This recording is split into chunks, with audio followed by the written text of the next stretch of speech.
pada kesempatan kali ini sesuai dengan jadwal ya. Jadi hari ini adalah pembinaan norma wajib lapor ketenagakerjaan pada perusahaan di Jawa Timur. Perkenalkan terlebih dahulu, nama saya Denny Rizky Kurniawan. Saya pengawas ketenagakerjaan di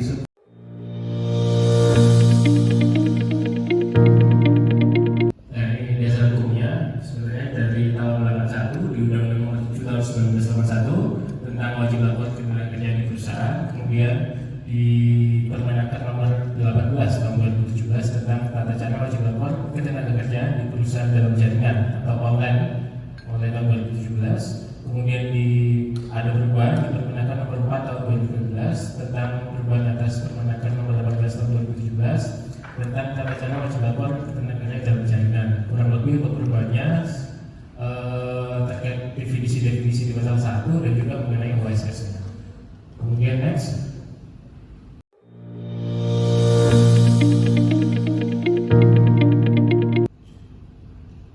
Ini sedikit overview data perusahaan di Jawa Timur berdasarkan data per 30 Juni 2024 dengan menggunakan sumber data di data.kemnaker.go.id yang terdaftar di Jawa Timur sebanyak 166.813 perusahaan dengan tenaga kerja laki-laki sebanyak 968.901, kemudian tenaga kerja perempuan sebanyak 561.181. Kemudian next.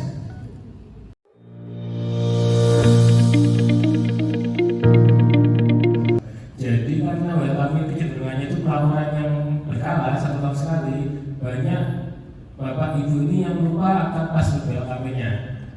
Sebenarnya password WLKP ketika lupa itu tinggal diklik lupa password. Jadi lupa password nanti langsung ada kode OTP yang dikirimkan ke nomor HP ataupun email.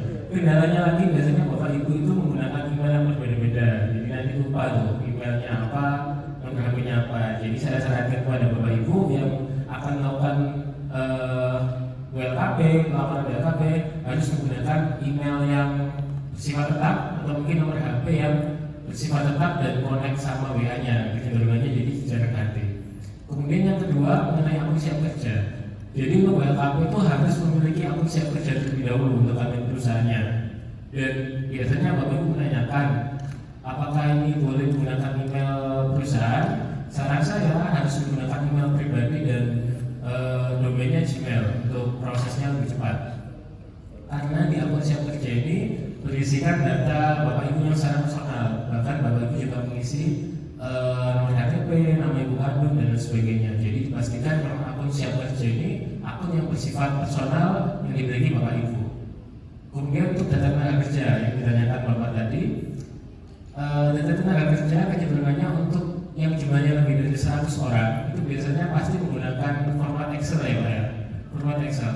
Cuma format Excel ini cukup sensitif ketika ada perubahan format yang diubah oleh bapak atau ibu. Jadi biasanya ketika sedikit mengubah format itu ketika diupload gagal. Kemudian yang poin keempat itu sinkronis data. Jadi untuk data wajib lapor ini sudah sinkronis dengan OSS melalui NIB. Jadi harus punya NIB terlebih dahulu untuk membuat akun WLKP perusahaan. Kemudian sudah connect dengan Dukcapil terkait NIK-nya dan BPJS Ketenagakerjaan terkait NPP-nya. Jadi ketika masuk ke NPP langsung keluar jumlah tenaga kerja yang terdaftar di BPJS TK. Kemudian pergantian data. Perlu diketahui Bapak Ibu ada beberapa data di profil perusahaan itu yang hanya bisa diubah oleh pusat. Biasanya permintaan dari Bapak Ibu untuk pengubahan masalah NIB. Jadi NIB-nya itu salah input dan penginputannya itu di yang versi 1. Jadi masih belum connect sama OSS. Jadi ketika salah terus mau dirubah itu memang tidak bisa dilakukan oleh Bapak Ibu sebagai admin perusahaan. Jadi harus melalui admin WLKP perusahaan.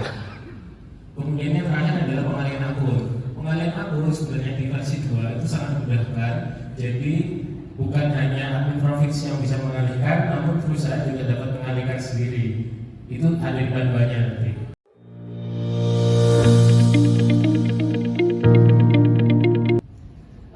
Ini mungkin slide terakhir.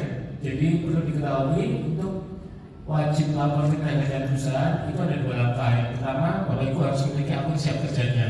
Jadi akun siap kerja itu melekat kepada Bapak Ibu sebagai personal yang memiliki KTP tersebut.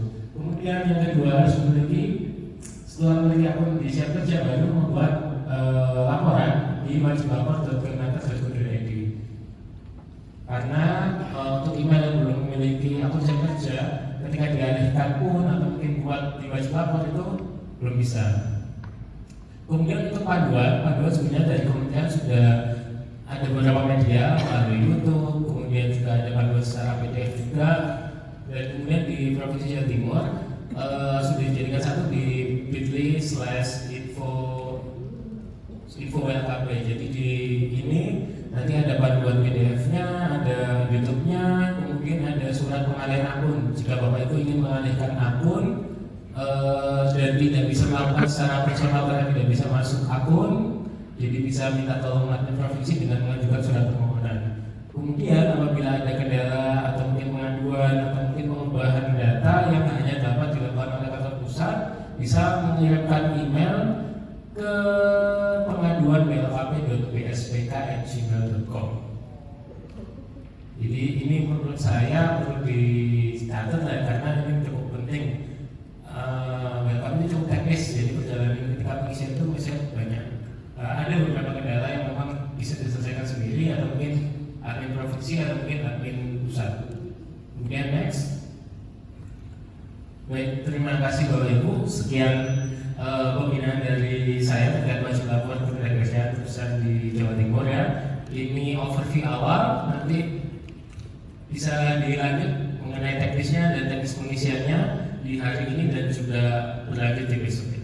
Baik, terima kasih. Mohon maaf apabila ada salah-salah kata. Wassalamualaikum warahmatullahi wabarakatuh.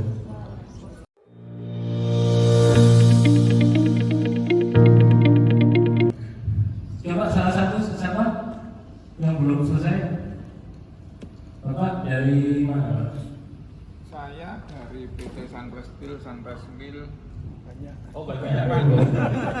Kendalanya apa? Kami kan ada beberapa kantor pemasaran juga, antara lain di Surabaya, Jakarta, Semarang, Bandung, Kalimantan, Sulawesi juga ya. Nah ini apakah dari masing-masing kantor tersebut juga harus dilengkapi WLKP? Karena kebetulan di kantor kami ini kan kantor pusat, dan kantor-kantor yang ada di daerah-daerah itu kan bukan kantor cabang sih sebenarnya, cuma kantor pemasaran aja, marketing. Nah ini dulu pernah ditanyakan oleh Disnaker setempat tentang WLKP-nya, apakah cukup dari kantor pusat atau gimana? Karena seluruh tenaga kerja sudah kami laporkan di kantor pusat. Terima kasih Pak. Untuk teknisnya sebenarnya setahu saya itu terkait masalah NIB-nya, jadi dipastikan juga NIB-nya, dan NIB-nya itu terdaftar di pusat atau di cabang. Kalau memang di kantor yang di luar Jawa Timur itu ada NIB tersendiri, itu juga harus dibuatkan WLKP.